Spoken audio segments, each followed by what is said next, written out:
On West Bremer Radio at 8:13, this segment's been proudly brought to you by Prince Harry. And we're talking to Harold the H. Peacock.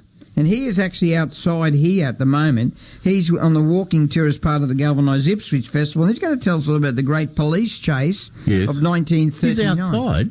Apparently. Why doesn't he come in? I'm stuffed if I know. What, we haven't put deodorant on this morning? I haven't for about a month. But anyhow, let's get him on. How are you, Harold, the H?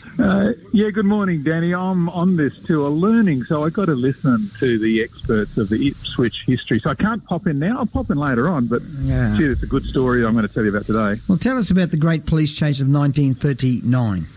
Yeah, it was a high-speed pursuit through the streets of Ipswich that happened 83 years ago. Now, there were police cars, a police motorbike, a sidecar, a Royal Mail truck, an army truck, and a lorry. They were all used in a wild chase that went all over Ipswich, and it lasted for more than an hour. Now, the chase started right here in Brisbane Street, just before midnight on Saturday, the 9th of December, 1939. It went to Brazil, back to the city, over Denmark Hill, to Sandy Gallop, and through the city again. When it ended, Ipswich Constable Doug Nichol was left with his left arm in a sling, his right hand bandaged, his left eye covered with plaster, and a front tooth knocked out. Holy hell. They've got into Dougie. They did, and it all began when Constable Nichol was on duty on the corner of Ipswich and Nicholas Street, just outside the studio.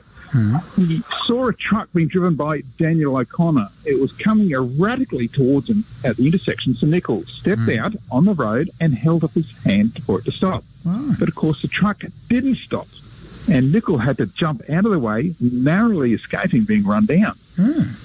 O'Connor, the driver, he stuck his head out the window, gave a big wave, and shouted for the policeman to follow. So Nichol did follow the truck down East Street and found it parked in the middle of Brisbane Street, near Bell Street.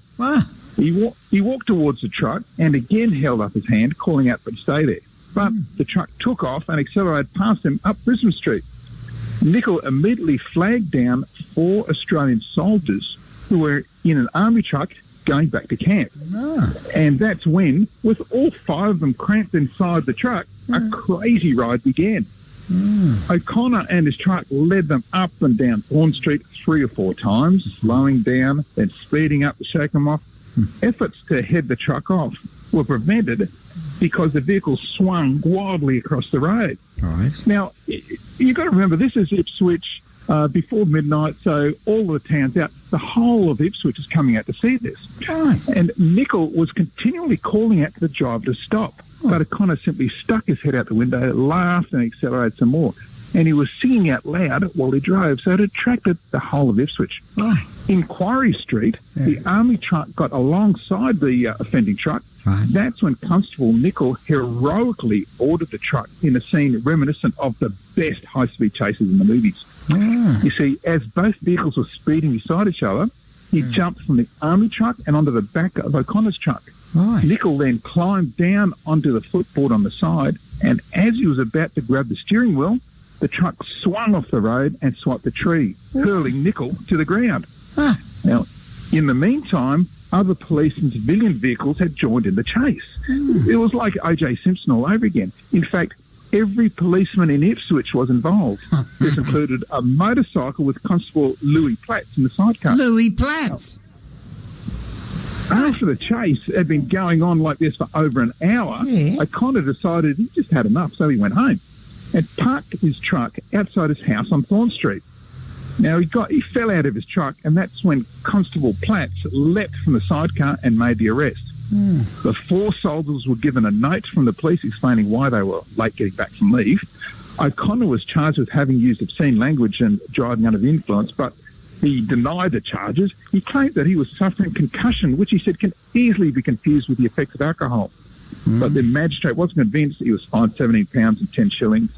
No one was seriously injured in the great chase of 1939, but it does have a sad ending, Danny. What? You see, 8 years later, Constable Nichol, he was the hero who jumped between the speeding vehicles.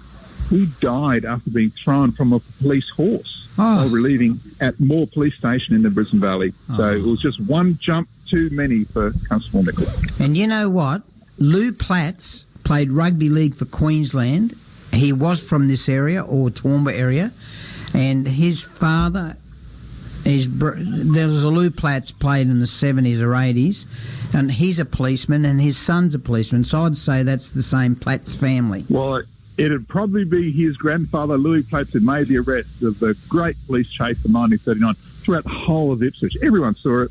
It was famous. So the Platts family, they've got a piece of history there for sure. And he didn't have, he was baldies and he didn't have any plaits in his hair. But that's Platz, isn't it? Platts. Z. What a great story. History out there. You're on this walk. What's happening in this walk?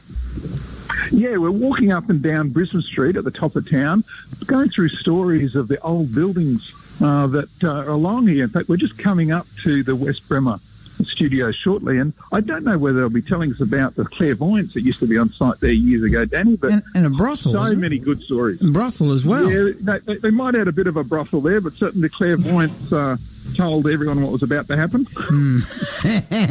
Well, mate, we can go to historyouthere.com, and there's so many good stories about Ipswich that goes back. We've been doing this for about a couple of years, and we really appreciate your content. You are the best storyteller outside Wayne P. Roberts I've ever heard.